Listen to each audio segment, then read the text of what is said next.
Experiments verification of Charles law, यानी कि Charles law जो उनसे मैंने बताया है अभी, चार्ल्स लॉ जो उनसे मैंने अभी बताया है कि ठीक है ना, जो उनसे मैंने बताया कि वी इज़ डायरेक्टली प्रोपोर्शनल। मैं फिर से बता देता हूँ कि चार्ल्स लॉ होता क्या है।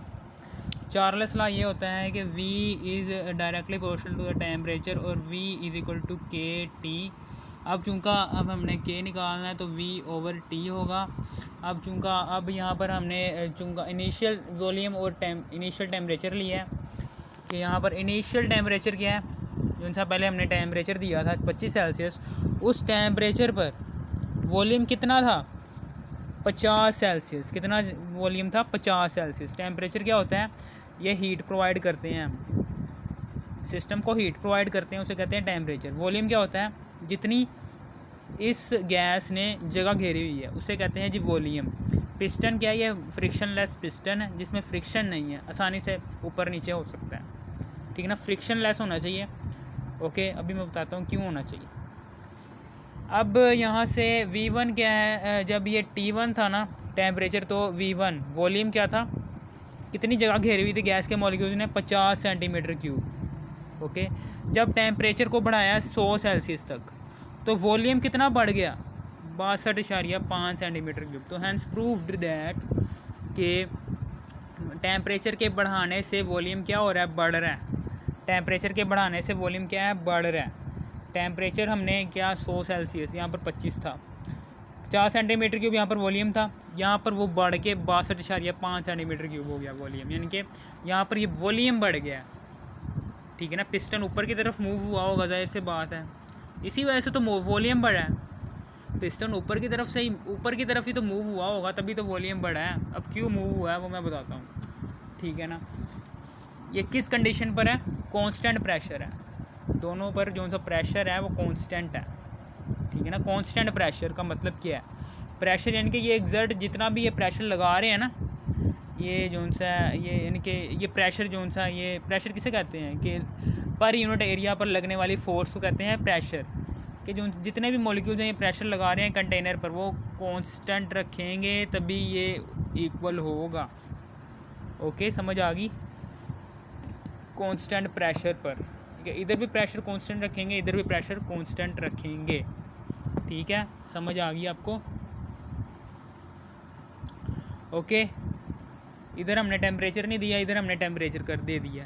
जब हमने टेम्परेचर दिया है तो क्या होगा, सबसे पहली बात तो ये है कि ये टेम्परेचर एब्जॉर्ब करेंगे, मॉलिक्यूल्स क्या करेंगे, ये टेम्परेचर एब्जॉर्ब करके, ठीक है ना, एब्जॉर्ब करेंगे और इनकी काइनेटिक, एब्जॉर्ब करने के बाद इनकी काइनेटिक एनर्जी बढ़ेगी।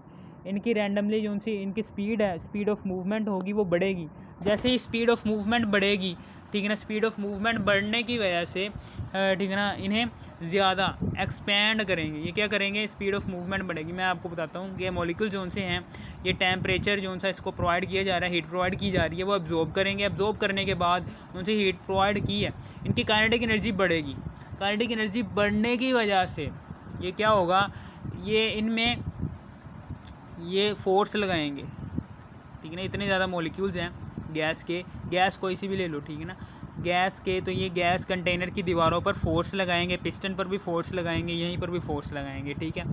जब ये फोर्स लगाते हैं ना पिस्टन पर, कंटेनर की दीवारों पर, जैसे जैसे हम टेम्परेचर दिए जा रहे हैं तो ये काइनेटिक एनर्जी इनकी बढ़ती जा रही है। तो एक वक्त ऐसा आता है इतनी ज़्यादा इनकी काइनेटिक एनर्जी बढ़ जाती है, तो ये जो उनसे इतनी ज़्यादा गैस एक्सपैंड हो जाती है, गैस एक्सपैंड होती है, ठीक है ना, एम्प्टी स्पेसेस बढ़ती हैं, ठीक है ना, बढ़ती हैं। गैस एक्सपैंड होने की कोशिश करती है। जब उसे टेम्परेचर दिया जाता है तो गैस एक्सपैंड होती है, एक्सपैंड होने की कोशिश करती है। तो ये क्या करते हैं, ये मॉलिक्यूल्स जो से हैं ये इस पर फोर्स लगाते हैं। फ्रिक्शनलेस पिस्टन इसलिए लिया है क्योंकि जब ये फोर्स लगाएंगे तो फ्रिक्शन जब आएगा, फ्रिक्शन क्या कहते हैं, वो सतह की खुरदरी, यानी कि अगर यहाँ पर कोई जंग वगैरह लगा होगा यहाँ पर करके, तो ये थोड़ी सी जब ये पिस्टन पर फोर्स लगाएंगे तो ये जंग ना उसे ऊपर की तरफ, पिस्टन को ऊपर की तरफ नहीं जाने देगा, ठीक है ना। इसलिए ये फ्रिक्शन लेस लेना है ताकि यहाँ पर जंग वगैरह ना हो, यहाँ पर कोई खुरदरी सी चीज़ ना हो, यहाँ पर कोई चीज़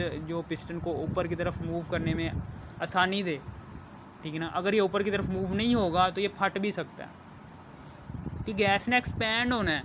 जब गैस एक्सपैंड नहीं होगी, ठीक है ना, ऊपर की तरफ पिस्टन मूव नहीं करेगा तो गैस एक्सपैंड होने के लिए क्या करेगी, गैस की काइनेटिक, चूँकि मॉलिक्यूल्स की काइनेटिक एनर्जी बढ़ी हुई है तो ये क्या करेंगे, कंटेनर की दीवारों पर प्रेशर लगाएंगे, दबाव लगाएंगे, तो ये फट भी सकता है कंटेनर अगर ये फ्रिक्शन लेस ना हुआ तो, ठीक है ना। जब ये फ्रिक्शन लेस होगा तो ये अपने आप ऊपर जाएगा और वॉल्यूम इंक्रीज़ करेगा। 62.5 सेंटीमीटर क्यूब, पहले 50 सेंटीमीटर क्यूब था, फिर उसके बाद ये बढ़ा, यहाँ पर 50 सेंटीमीटर क्यूब था, यहाँ पर बढ़कर कितना हो गया 62.5 सेंटीमीटर। गैस ने पिस्टन, फ्रिक्शनलेस पिस्टन पर फोर्स लगाई तो ये बढ़कर 62.5 सेंटीमीटर क्यूब हो गया। इसने अब मॉलिक्यूल्स ने जो सी जगह घेरी हुई है वो घेरी हुई है 62.5 सेंटीमीटर क्यूब। वॉल्यूम बढ़ गया टेम्परेचर के बढ़ाने से। पूरा एक्सप्लेन किया है कि क्यों वॉल्यूम बढ़ा है, क्यों फ्रिक्शनलेस पिस्टन होना चाहिए, क्यों वॉल्यूम बढ़ा है, ठीक है ना। बस यहाँ पर वॉल्यूम क्यों बढ़ा है, बस आपने ये बात रखनी है ये जहन में कि क्योंकि इन्होंने मॉलिक्यूल्स ने ठीक है ना एनर्जी अब्जॉर्ब की है, काइनेटिक हीट एनर्जी अब्जॉर्ब करने की वजह से इनकी रफ्तार बढ़ी है, टकराने की रफ्तार बढ़ी है, एक दूसरे से टकराते हैं, पिस्टन से टकराते हैं, कभी ये कंटेनर की दीवारों से टकराते हैं। जैसे ये पिस्टन से टकराएंगे, पिस्टन ऊपर की तरफ मूव करेगा, जैसे ये ऊपर की तरफ मूव करेगा तो वॉल्यूम बढ़ेगा, जैसे ही वॉल्यूम बढ़ेगा, ठीक है ना, तो ये चार्ल्स लॉ प्रूफ हो जाएगा कि टेम्परेचर के बढ़ाने से वॉल्यूम बढ़ गया। और जब ये फ्रिक्शन लेस नहीं होगा तो क्या होगा, फ्रिक्शन लेस नहीं होगा तो ये ऊपर नहीं जाएगा, जब ये ऊपर नहीं जाएगा तो गैस ने एक्सपेंड करना ही है। काइनेटिक एनर्जी बढ़ी हुई है मॉलिक्यूल्स की, वो क्या करेंगे, वो प्रेशर लगाएंगे। अब पिस्टन पर तो प्रेशर लगा रहे हैं लेकिन वो ऊपर नहीं जा रहा, प्रेशर तब भी लग रहा है लेकिन वो ऊपर नहीं जा रहा, तो क्या करेंगे, तो ये फाड़ेंगे, तो ये कंटेनर को फाड़ देंगे, गैस एक्सपेंड होगी, इसने कंटेनर को फाड़ देना गैस ने, ठीक है ना, क्योंकि काइनेटिक एनर्जी बढ़ गई है। ओके, समझ आ गई। इसलिए फ्रिक्शन लेस होना चाहिए, ठीक है, ताकि ये चार्ल्स लॉ अप्रूव हो सके। ये दो बातें थी मैंने बता दी हैं। ये सवाल आता है, अब ये मैंने आपको बताया हुआ है कि जब सेल्सियस में जाने के लिए -273 करते हैं, केल्विन में जाने के लिए +273 करते हैं। सेल्सियस में +273 टेम्परेचर सेल्सियस में दिया होगा ना, केल्विन में जाने के लिए जो टेम्परेचर सेल्सियस में दिया होगा उसमें प्लस करना है बस। केल्विन में जाने के लिए प्लस करना है, सेल्सियस में जाने के लिए माइनस करना है। सेल्सियस में सी में ऐसे याद कर लो, ये देखो सेल्सियस में जाना है तो सेल्सियस ये 2 माइनस साइन से बनता है, सी 2 माइनस साइन से बन रहा है ना, तो यहाँ पर माइनस करेंगे 273 क्योंकि ये के है। अब यहाँ पर एक जब इसको आगे बढ़ाएंगे तो ये नीचे जाएगा, तो ये प्लस का साइन आ रहा है तो इसलिए +273 करेंगे, किस में जाने के लिए, केल्विन में जाने के लिए। ऐसे याद कर लो, ठीक है, ताकि आपका जहन जो सा कंफ्यूज ना हो सके, ठीक है। और ये मैंने प्रूफ भी कर दिया है कि वॉल्यूम के बढ़ाने से टेम्परेचर बढ़ेगा, यहाँ पर कांस्टेंट के आ जाएगा, k = v/T होता है, ठीक है ना। ओके, समझ आ गई आपको, ठीक है। अब हमने ये तो पता चल गया है जी, टेम्परेचर को बढ़ाया तो वॉल्यूम बढ़ गया। अब हमने ये प्रूव करना है कि क्या रहा कि V1 और T1 का जो सा आंसर है ये क्या V2/T2 के इक्वल होता है। अब T1 टेम्परेचर हमेशा किस में लेना है, केल्विन में। केल्विन में लेने के लिए हम प्लस करेंगे किसको, इसमें प्लस करेंगे 25 सेल्सियस में प्लस करेंगे 273, T2 में 100 है, 100 में प्लस करेंगे जी 273, इन दोनों में 273 प्लस कर दिया, ये आंसर आ गई 373 केल्विन और ये आ गया, ठीक है। अब उसके बाद जब हम V1 में ये ऐड करते हैं, V1 है जी 50 और T1 क्या है 298, फिर उसके बाद V2 क्या है हमारे पास 62.5, इसको डिवाइड करते हैं 373 से, तो हमारे पास जो सा आंसर आएगा वो दोनों का ही सेम आएगा 0.1677, यानी कि 0.1677 is equal to the 0.1677, hence prove that at constant pressure at constant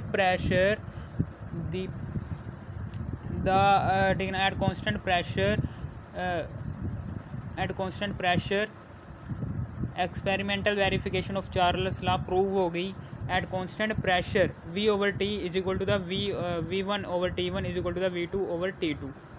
ठीक है, ओके, समझ आ गई आपको। अब हमें पता चल गया जी कांस्टेंट प्रेशर। ठीक है, समझ आ गई। ठीक है बेटा, समझ आ गई है। कांस्टेंट प्रेशर का मतलब क्या है? कांस्टेंट प्रेशर का मतलब ये है कि गैस जोन सी है ना, इसमें पहले वाले ही है गैस, ये है, ये वाली गैस क्या है, ये वाली गैस, ये जोन सी हमने शुरू में ली थी ना गैस, उसी गैस को हमने यहाँ पर रखा है, यानी कि कांस्टेंट गैस है।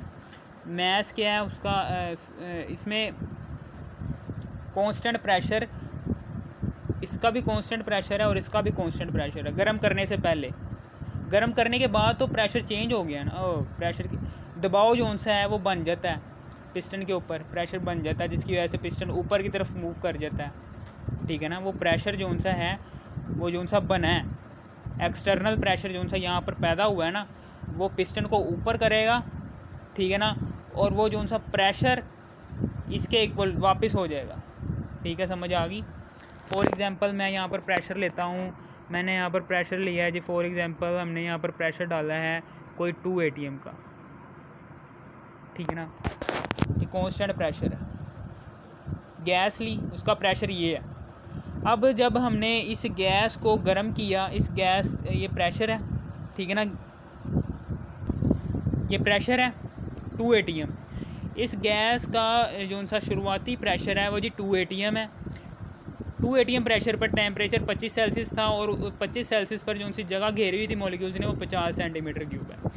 अब इसी, ठीक है ना, अब हमने एक्सटर्नल गैस नहीं ऐड करनी है यहाँ पर, वही गैस है, एक्सटर्नल गैस ऐड नहीं की हमने, इसी को ही उठाया।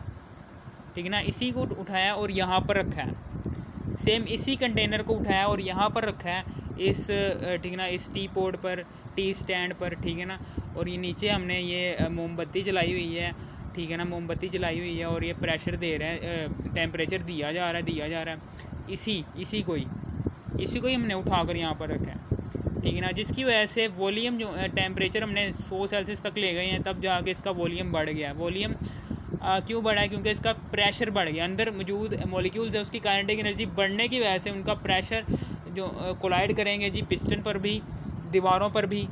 ठीक है ना, तो क्या करेगा, गैस एक्सपैंड होगी। गैस एक्सपैंड होने की वजह से पिस्टन ऊपर की तरफ मूव करेगा, प्रेशर इंक्रीज़ होगा। ठीक है ना, टेम्परेचर जैसे ही दिया प्रेशर इंक्रीज़ हुआ। प्रेशर जब इंक्रीज़ होगा तो वो प्रेशर सारा पिस्टन के ऊपर जाएगा, पिस्टन थोड़ा सा मूव करेगा और वापस से ये प्रेशर जो सा है, ये जो सा इंक्रीज़ हुआ था, ये वापस से प्रेशर इसके इक्वल हो जाएगा 2 ATM। जैसे ये पिस्टन ऊपर मूव करेगा ना, तो तब हम प्रेशर मापेंगे किससे, मैनोमीटर से, बैरोमीटर से। ठीक है ना, वही प्रेशर मापते हैं ना, बैरोमीटर। ठीक है ना, तो फिर वो प्रेशर सारा 2 ATM ही होगा। ओके, समझ आ गई क्यों 2 ATM होगा? क्योंकि वो सारा प्रेशर यहाँ पर पिस्टन ऊपर चला गया।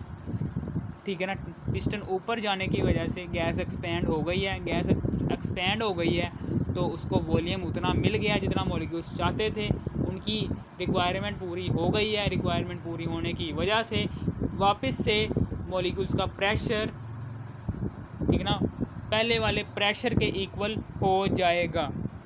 ओके, ठीक है, समझ आ गई आपको? ये था, कुछ भी नहीं था, हलवा था। हमेशा टेम्परेचर केल्विन में लेना है, ये भी याद रखना है। जब आप सेल्सियस में इस इक्वेशन को प्रूव करेंगे, वो प्रूव नहीं होगी, सेल्सियस में प्रूव नहीं होगी। ठीक है ना, जब टेम्परेचर यहाँ पर सेल्सियस रखेंगे ना, 25 सेल्सियस और 100 सेल्सियस, वो प्रूव नहीं होगी। हमेशा टेम्परेचर कौन सा रखना है केल्विन में? 298, 373, तभी ये इक्वेशन प्रूव होगी कि 0.1677 आंसर आएगा आपका। ओके, समझ आ गई आपको? ये कुछ भी नहीं था।